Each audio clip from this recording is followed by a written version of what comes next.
سب سے پہلی کیفیت کا نام ہے نظر بر قدم۔ نظر بر قدم کا معنی عام لوگ یہ سمجھتے ہیں کہ چلتے ہوئے قدموں کے اوپر نظر رہے، یہ بھی ٹھیک ہے۔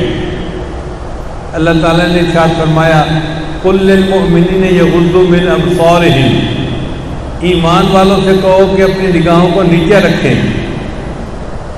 تو نگاہیں قدموں کی طرف رہنا بھی ایک معنی ہے، مگر جو اصل معنی ہمارے بزرگوں نے لیا ہے وہ یہ کہ ہمارے پوری زندگی کے رہبر اور رہنما حضرت محمد مصطفیٰ احمد مجتبیٰ صلی اللہ علیہ وسلم ہیں۔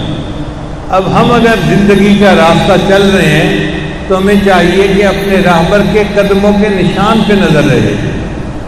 تو نظر بر قدم کا مطلب یہ ہے کہ ہر کام میں نبی علیہ السلام نے جو کیا ہم اس کام کو اسی کے مطابق کریں۔ ہر چھوٹے بڑے عمل کو سنت کے مطابق کرنا، اس کو کہتے ہیں نظر بر قدم، کہ ہر کام میں بندے کی نظر نبی علیہ السلام کے قدموں پہ رہے۔ میرے آقا نے کیا کیا تھا، میں نے بھی اس کام کو ویسے ہی کرنا ہے۔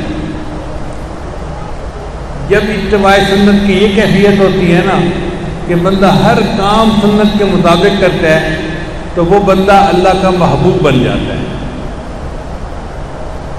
قرآن مجید میں اللہ تعالیٰ فرماتے ہیں قل ان کنتم تحبون اللہ فاتبعونی، اگر تم اللہ سے محبت کرتے ہو تم میری اتباع کرو، یحببکم اللہ، اللہ تم سے محبت فرمائیں گے۔ یعنی تم اللہ سے محبت کرتے ہو، میری اتباع کرو تو اللہ تم سے محبت کریں گے، تم اللہ کے محب نہیں رہو گے، اللہ کے محبوب بن جاؤ گے۔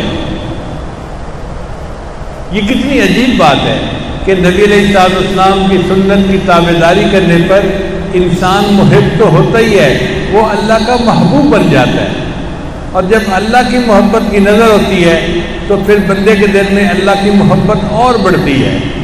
قرآن مجید میں اصول بتا دیا گیا یحبہم ویحبونہ، اللہ ان سے محبت کرتا ہے اور وہ اللہ سے محبت کرتے ہیں۔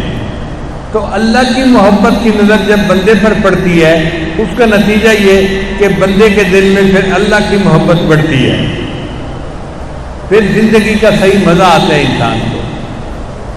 تو پہلا عمل تھا نظر بر قدم،